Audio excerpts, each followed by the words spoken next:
What's up, guys? So while exploring some abandoned buildings, as we usually do on this channel, I came across some Super 8 rolls of film. They appear to be footage of Europe in the 70s. This one is titled Europe 2, and this one is titled Europe 3, Europe 1.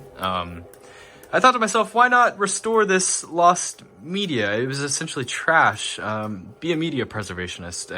You know, you might find something cool. So I hope you enjoy this lost media, and let me know what you think. I might split these two into different videos depending on how long the footage is. I really have no idea. And actually, I think what I'm gonna have to do is cut the film and splice it together, because as you can see, this is much smaller than this.